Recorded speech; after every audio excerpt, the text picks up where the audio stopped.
따라감이러라. 아멘.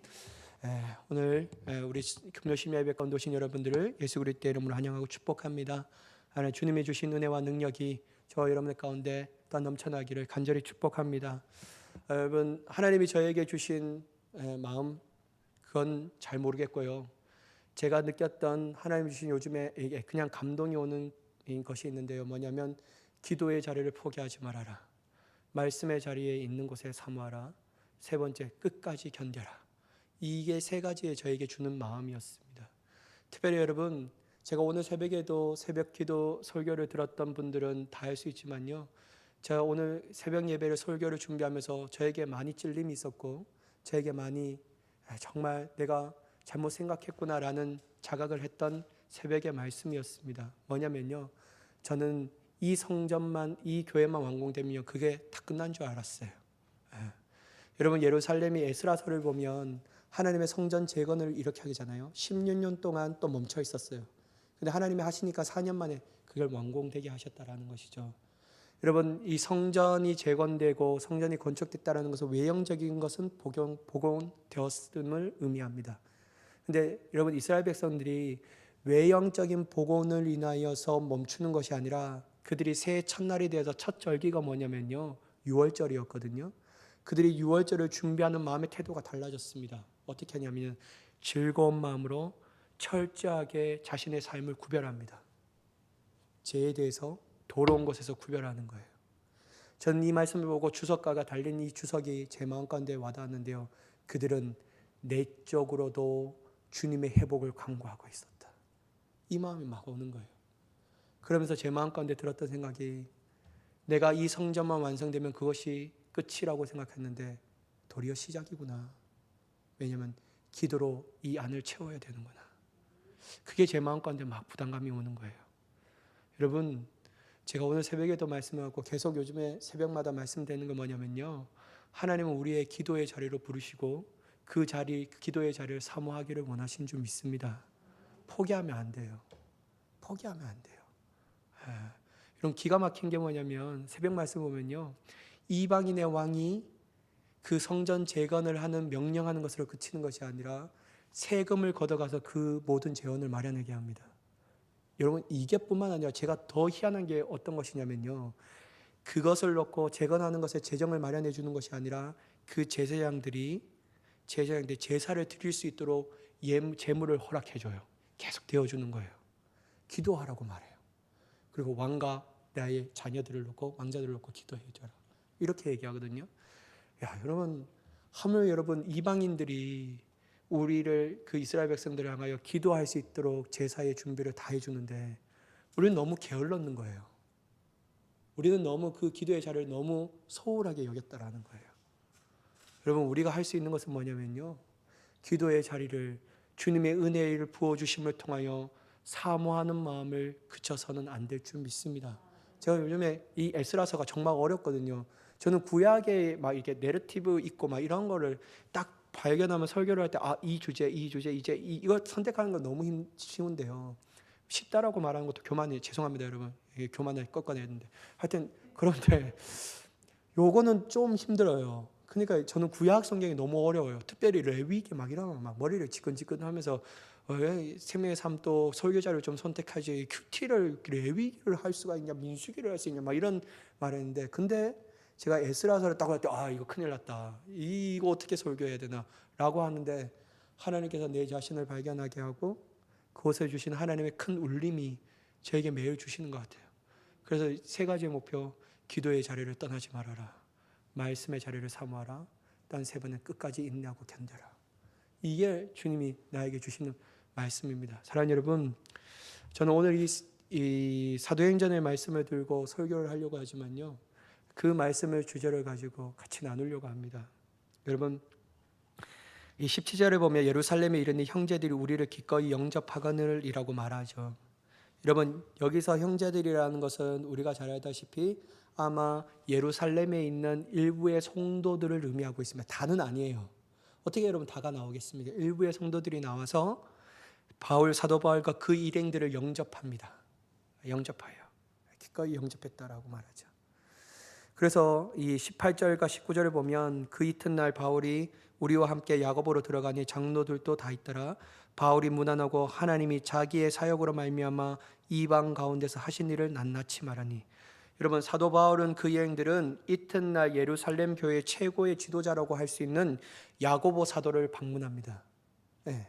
여러분, 야고보 사도는 엄청 이 예루살렘의 성도들에게 존경을 받고 있었어요. 의인 야고보라고 할 정도로. 정말 존경을 받고 있는 사도였거든요. 바울은 야고보 사도에게 문안하고, 특별히 사도 바울이 신세 한탄을 하지 않습니다. 내가 얼마나 어렵게, 내가 얼마나 힘들게 연보를 모으고 왔는지, 그거 내가 당신들이 하지 못했던 이방인들의 선교라대다 죽을 뻔했어, 막 이렇게 자기 신세 한탄을 얘기하지 않아요. 그는 자기를 통하여 역사하신 하나님, 그 위대하신 복음의 능력의 역사를 간증하고 있어요. 막 얘기하는 겁니다. 자세히 상세하게 보고하죠. 특별히 사도 바울은 놀라운 복음의 사역을 보고하는데요. 또한 이방인 회중들로부터 모은 여러 교회의 헌금의 수입, 즉 이 연보를 같이 전달합니다. 왜냐하면 여러분, 우리가 잘 아시다시피 예루살렘은 기근이 들었잖아요. 그래서 너무 어려워서 이방의 교회를 돌아다니면서 큰 연보를 마련해서 그 예루살렘 성도들을 돕기 위해서 그것까지 같이 전달하는 거예요. 여러분, 여기서 사도 바울을 통하여 놀라운 하나님의 역사와 은혜 그리고 열매를 들은 그들은 어떻게 반응하였을까요? 여러분, 우리가 기가 따갑게 들은 말씀인데 한번 보실까요? 20절에 보는데, 그들이 듣고 하나님께 영광을 돌리고 이르되, 형제여, 그대도 보는 바에 유대인 중에 믿는 자 수만 명이 있으니 다 율법의 열성을 가진 자라. 여러분, 특별히 20절 전반부의 말씀을 좀 먼저 보기를 원하는데요. 그들이 듣고 어떻게 했다고요? 하나님께 영광을 돌렸다라는 거예요. 여러분, 그들이 듣고 하나님께 영광을 돌렸다. 이건 너무 자연스럽게 하나님께 듣고 하나님이 의무적으로 한 게 아니고요, 습관적으로 한 게 아니라 루틴을 따라서 한 게 아니고요, 그들이 듣고 하나님께 영광을 돌립니다. 여러분, 그들 또한 사도 바울을 통하여 역사하신 하나님의 위대한 은혜에 감탄하지 않을 수가 없다라는 거예요. 이것 또한 분명히 살아 역사하신 하나님의 놀라운 역사라는 것을 인정하지 않을래야 않을 수가 없었다라는 거예요. 특별히 여러분, 이들은 사도 바울이라는 인간의 힘과 지혜와 의지에 대하여 칭찬하고 주목하지 않았다라고. 여러분 한번 보셔요. 20절에 어디 사도 바울에 대하여, 야, 너 참 수고했다, 야, 너 참 힘이 넘쳐나는구나, 너는 남다른 의지를 갖고 있구나, 너는 우리가 못한 걸 하니까 야, 너는 존귀한 자야, 이렇게 얘기하지 않아요. 물론 인간적으로 볼 땐 사도 바울의 입장에서는 서운할 수도 있겠죠. 와, 내가 이렇게 했네, 당신들이 못했던 걸 하는데 왜 나에겐 단 한마디도 칭찬하고 존경하고 막 이렇게 띄워주지 않을까. 그런 말도 나오지 않아요. 여러분, 사도 바울이 통하여 역사하신 하나님의 은혜에 감탄하는데, 사도 바울이라는 개인의 위대한 사도를 주목하는 것이 아니고요, 그 보고를 들은 장로들과 그 성도들은 누구를 주목하냐면요, 살아 역사하신 하나님을 주목하는 거예요. 여러분, 이게 정말로 쉬운 것 같은데요, 정말로 어려운 겁니다. 진짜 어려운 거예요, 여러분. 특별히 여러분, 목사에게 있어서는 너무나도 어려운 겁니다, 이거. 왜냐하면 여러분, 목사도 인간이기 때문에 모든 사람들이 내가 이러한 위대한 업적을 이뤘으니 나를 바라보게끔 만들고 싶은 욕구가 있는 거예요. 왜냐하면 여러분, 나를 바라보고 나를 추앙하고 존경하고 나를 박수로 치면 내가 이 사람들을 데려가고 핸들링하기가 너무 쉽잖아요. 그렇지 않습니까, 여러분? 근데 이 모든 사람들이 자꾸만 하나님을 바라보게 하면 자꾸만 나에 대한 시선을 떨어지고 고백하는데, 내가 핸들링하기가 참 어렵구나, 막 이런 생각을 들지 않겠습니까? 근데 여러분, 사도 바울은 이런 마음도 갖지 않고, 초대교회 성도들은 자연스럽게 몸에 밴 것이 뭐냐면 사람을 주목하는 것이 아니라 전능하신 하나님의 은혜에 대해서 주목하는 겁니다. 여러분, 우리가 가져야 할 동목 중에 하나가 뭐냐면 바로 이러한 동목이 있어야 하는 거예요. 바로 겸손이란 동목. 이게 너무 중요합니다. 여러분, 우리가 어떤 큰 사명을 감당하고 위대한 믿음의 발자취를 남긴 그러한 사람들의 소식을 들을 때 하나님을 주목하는 것보다도 눈에 보이는 사람을 주목할 때가 참 많습니다. 그렇지 않습니까, 여러분? 저도 그래요. 여러분, 제 친구가 공이 아빠는 이게 동기인데, 야, 나 그 소식을 듣는데 배가 좀 아프더라고요. 미안해요, 여러분. 제가 계속 이 못난 얘기만 해서.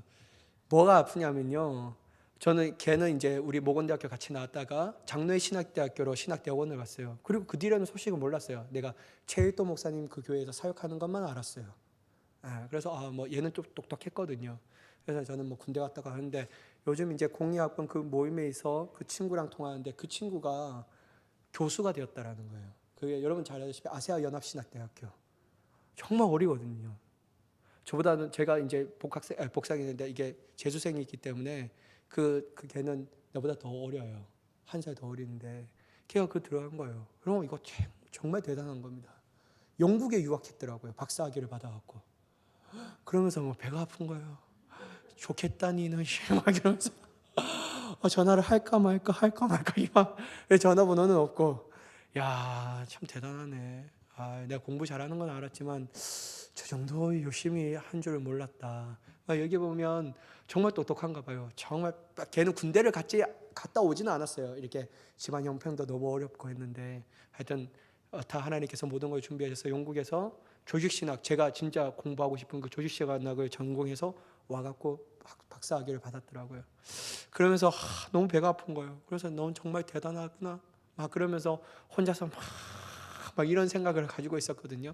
근데 오늘 이 말씀을 준비하다가 야, 나도 사람을 주목하는구나 막 이런 생각을 많이 했어요. 그 사람은 중요한 게 아닙니다.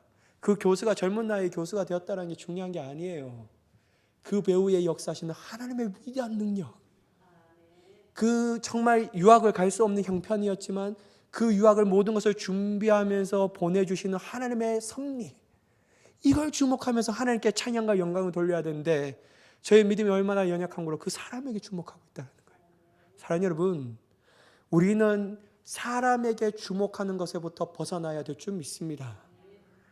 얼마나 신령한 사람인가, 참이란 사람은 뭔가 특별하고 대단해, 그분을 닮고 싶어 라고 말하면서 그 사람과 관심에 보이면 안 된다는 거예요. 물론 저 또한 하나님의 위대한 사명을 감당한 사람에 대하여 존경과 관심을 가지지 말자, 집중하지 마세요 라고 말하는 것은 아닙니다. 존경해야죠. 그러나 여러분, 그 사람에게만 집중하고 관심을 보인다면요, 정말 중요한 우리의 신앙의 본질을 놓치고 있다는 거예요. 그건 뭐냐면 사람이 아닌 중요한 본질을 놓치게, 하나님이 아닌 사람을 따라갈 가능성이 높다는 거예요. 이게 여러분 이단으로 빠지는 지름길입니다. 사람이 어느 순간 하나님은 사라지고 사람이 막 높임을 받는 거예요. 여러분, 제가 말씀드렸죠. 천북에 한번 공부해 보세요. 여러분, 박태선 장로였습니다. 그 사람 처음에는 그런 사람이 아니었어요. 정말 기도했는데 신유의 역사가 나타났어요. 그래서 많은 사람들이 막 텐트 치면 그 안에 모여갖고 수많은 사람들이 모여서 막 집회합니다.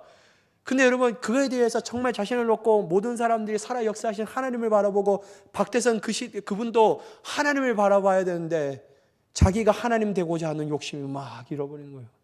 여러분, 이게 뭐가 문제냐면요, 자기가 하나님 되고자 하는 욕심이 딱 일어나볼 때 성령님이 걷어가시는 겁니다. 그러니까 역사가 안 일어나요. 그러니까 어떻게 합니까? 조작하는 겁니다. 싹 하면 너 쓰러져 막 이렇게 해요. 그리고 모든 사람들은 성령의 역사를 떠나가니까 그 배우의 역사하신 하나님을 바라보지 않고 사람을 보니까 그 사람이 말하는 것에 진리가 뭐든지 상관없이 그 사람에게 빠져버립니다. 평생 여러분 영적 노예가 되는 거예요. 불안한 인생을 살고 있지 않습니까, 여러분?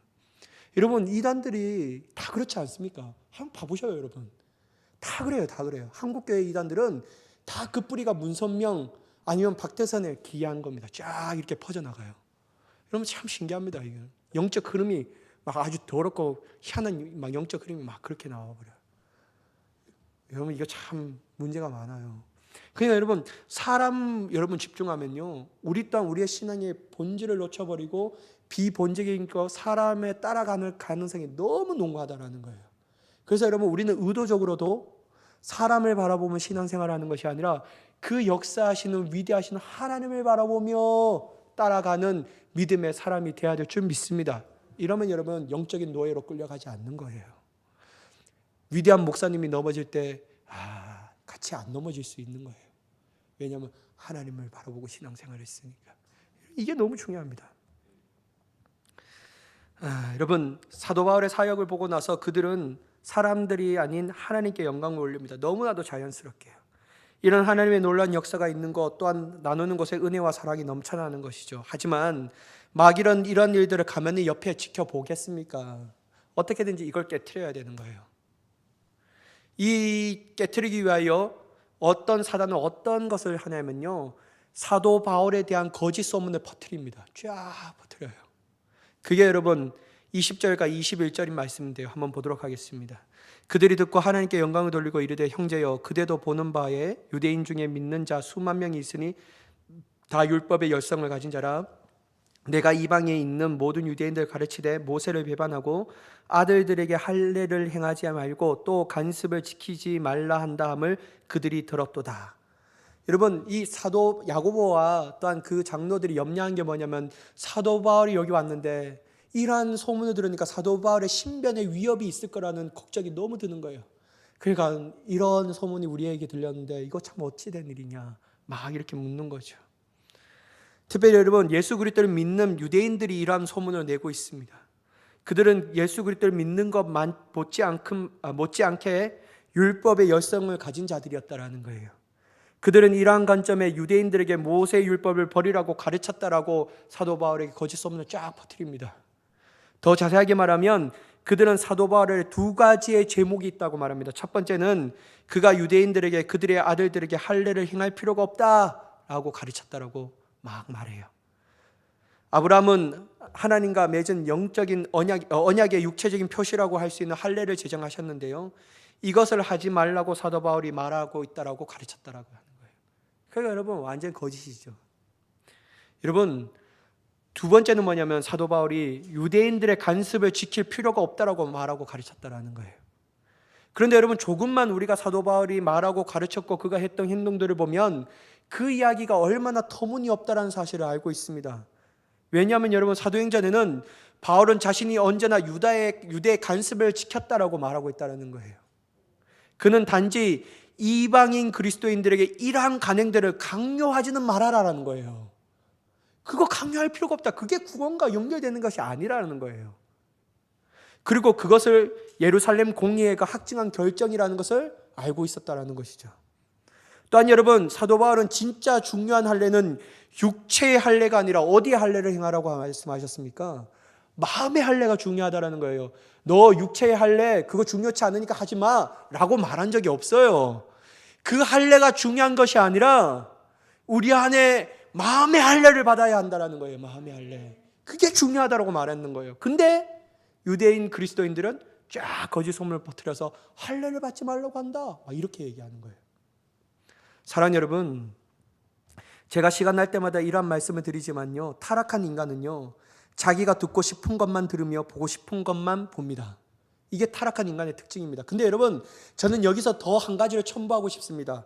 그것뿐만 아닙니다. 더 타락한 인간은요, 여기서 멈추지 않고 어디까지 나아가냐면요, 자기가 듣고 싶은 대로 듣습니다. 자기가 듣고 싶은 대로 들어요. 자기가 듣고 싶은 것만 듣는 것이 아니라 말을 하잖아요. A를 말하면 그걸 B로 듣고 싶어 하는 겁니다. 그냥 자기가 듣고 싶은 대로 듣는 거예요. 아주 의도적으로 말이에요. 그리고 여러분, 보고 싶은 대로 보려고만 합니다. 보고 싶은 대로 보려고만 하는 거예요. 여러분, 바로 율법의 열성을 가지고 사도 바울에 대하여 거짓 소문을 퍼뜨리는 사람들처럼 말입니다. 사도 바울은 그런 말을 하신 적이 없는데, 그렇게 가르친 적이 없는데 그들은 자기가 듣고 싶은 대로, 듣고 싶은 대로 들어버리는, 듣고 싶은 것만 듣는 것이 아니라 듣고 싶은 대로 듣는 그러한 악한 의도적으로 가지고 사도 바울을 모함하고 있다는 것이죠. 여러분, 이것이 바로 사단이 우리를 사용할 때 나오는 현상들입니다. 믿음으로 깨어있는 사람들이라면요, 절대로 자기가 듣고 싶은 것, 듣고 싶은 대로 듣지 않습니다. 자기가 보고 싶은 것만 보고 싶은 대로 보지 않는다라는 거예요. 왜냐하면 믿음의 사람들은 무엇의 말씀만 듣냐면요, 하나님께서 하신 말씀만 듣는 거예요. 진리가 어떠한지 그 진리에 관심을 가지고 주님의 의도대로 듣습니다. 주님의 의도대로. 자기의 생각이 중요치 않아요. 하나님의 진리가 생명이기에 그 진리대로 듣는 겁니다. 여러분, 이게 바로 하나님을 믿는 사람들의 특징이 아닙니까? 여러분, 하나님의 말씀을 드렸어요. 여러분, 성경이 뭐라고 말합니까? 더하지도 말고 빼지도 말라고 말하잖아요. 오로지 하나님의 의도대로 그 말씀을 받아들이라고 말하잖아요. 근데 여러분, 타락한 인간은 아니에요. 좀 더 뺄 건 빼고 더 할 건 더 하고. 그래서 여러분, 이단의 뜻이 뭡니까? 끝이 다르다라는 거예요. 시작은 똑같지만 끝이 다른 거예요. 자세히 보세요, 여러분. 끝이 다릅니다. 그러므로 여러분, 하나님의 안에 있는 사람들의 특징을 가져야 합니다. 뭐냐면 하나님께서 의도하신 대로 정확히 들으려고 하는 순종의 마음을 가지고 듣는 우리가 되어야 될 줄 믿습니다. 하나님께서 보게 하시는 것만 볼 수 있는 아주 의도적으로 순종하려고 하는 우리의 태도를 보여줘야 한다는 거예요. 여러분, 이것이 하나님의 안에 있는 사람들의 특징이며 믿음을 가지고 하나님과 친밀한 교제를 가지고 있는 사람들의 특징이라고 말할 수 있습니다. 여러분, 우리 중심으로 보고 듣는 것은 언제든지 부정확할 수 있다는 거예요. 왜냐하면 타락한 우리의 의도가 포함되어 있기 때문에, 우리의 욕심이 포함되어 있기 때문에 그렇다라는 것이죠. 그래서 이러한 일들을 멈추지 않고 나아간다면요, 그들에게 나오는 것은 뭐냐면 하나님을 대적하는 죄밖에 없다라는 거예요.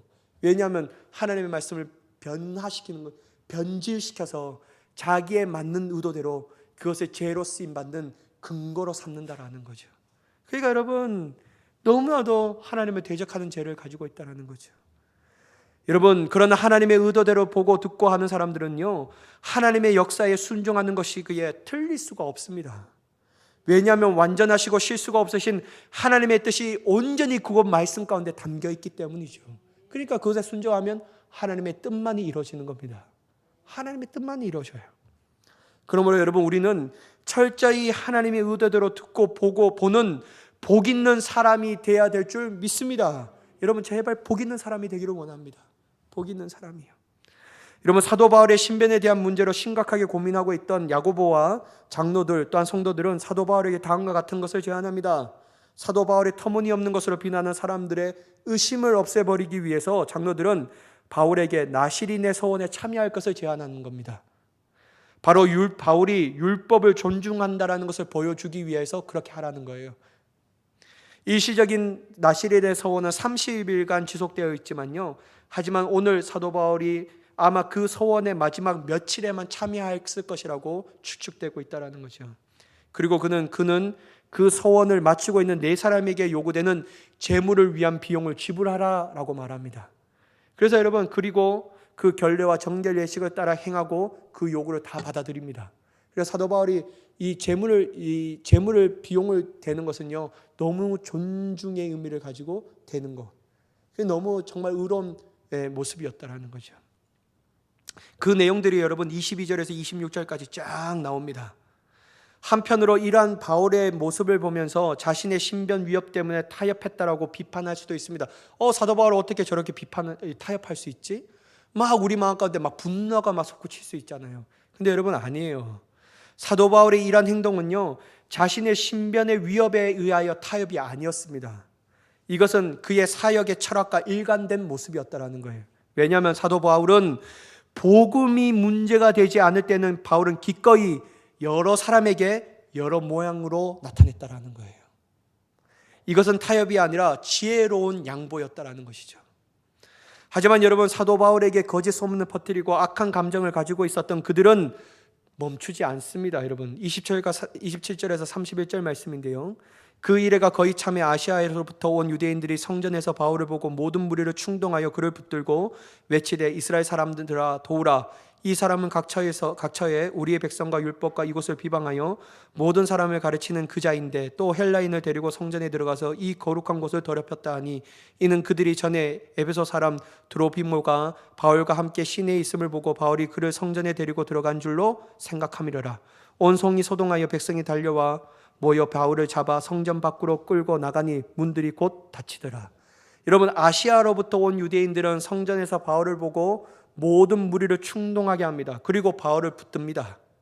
그들은 이스라엘 사람들아 자신을 도우라고 말하면서 사도 바울이 각처에서 모든 사람에게 유대의 백성, 율법, 성전을 비방하여 가르쳤다라고 막 얘기하는 겁니다.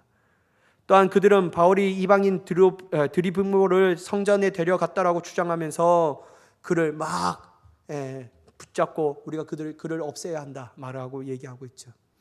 여러분, 왜냐하면요, 성전에는 유대인 남자들만 들어갈 수 있는 이스라엘 뜰이 있었습니다. 이방인들이 들어갈 수 있는 바깥들이 구분되어 있다는 거예요. 만약 이방인들이 이 금기를 어기고 이스라엘 뜰에 들어갈 경우 죽음을 면할 수 없다는 것으로 여겨졌다는 것이죠. 이러한 절대 규를 바울이 어기게 하였다라는 것을 사람들로 하여금 그를 죽이고야 말겠다는 분노로 이 대중들이 분출했다라는 거예요. 여러분, 하지만 사도 바울은 고의로 성전의 신성함을 어겼을 가능성은 거의 없습니다. 그들의 고발은 거짓이라고 얘기할 수 있다는 것이죠. 그러나 여러분, 그들은 그들의 악한 행동을 멈추지 않습니다. 사도 바울을 끌고 성전 밖으로 끌고 나갑니다. 그리고 어떻게 하면요, 사도 바울을 막 죽이려고 막 때리는 거예요. 얼마나 이 일로 큰 소동이 났는가 하면요, 군대 천부장에게 들릴 정도로 큰 소동이 일어나는 겁니다.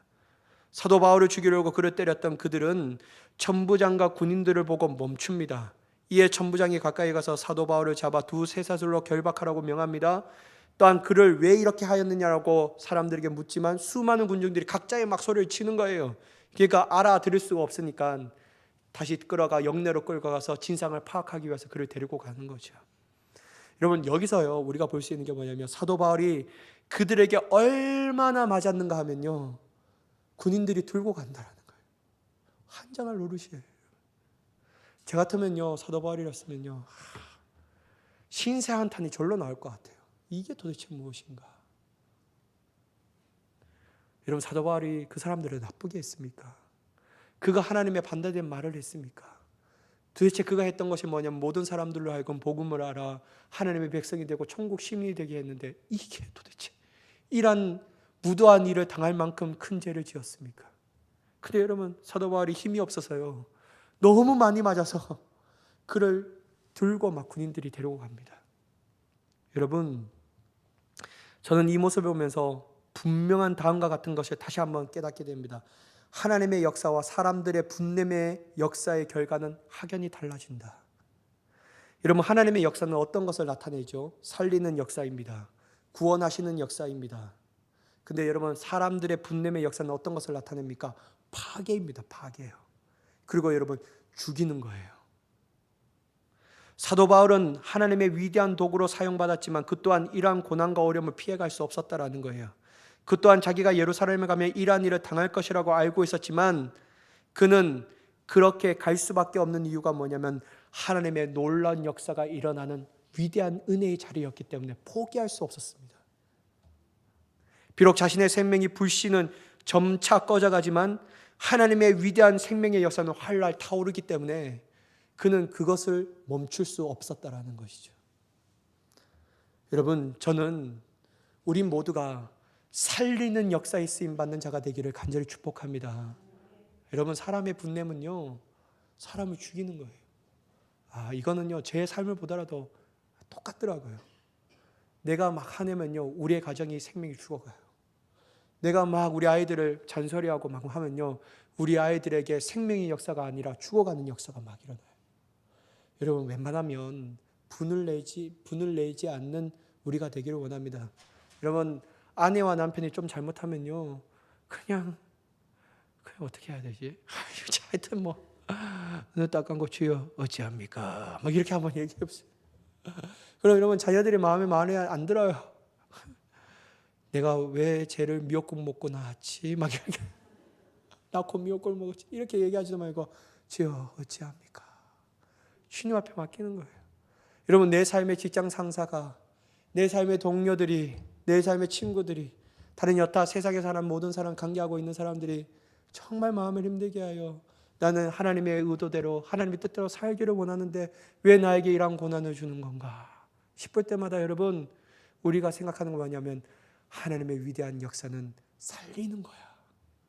하나님의 위대한 역사는 구원의 역사야. 그걸 꼭 기억하면서 인내하며 참기를 원합니다. 여러분, 이게 너무 중요합니다. 여러분, 우리 모두가 하나님이 살리는 역사의 가운데 참여하는 자가 되기를 간절히 축복합니다. 살려야 해요. 살려야 해요. 죽어가는 자를 살려야 합니다. 내 심령 또한 살려야 하는 거예요. 그러면 여러분, 우리가 사모해야 될 자리는요, 하나님의 은혜의 자리를 사모해야 합니다. 그때 우리의 영혼이 살고 딴 내가 산 내 영혼을 가지고 다른 사람을 살릴 수 있다는 것이죠. 여러분, 이거 너무 중요해요. 정말 중요합니다. 여러분, 우리 모두가 이러한 일들을 이뤄낼 수 있는 저와 여러분이 되기를 예수 그리스도의 이름으로 간절히 축원합니다. 기도하겠습니다. 사랑의 하나님, 오직 주님을 바라보며 나아가기를 간절히 소망합니다.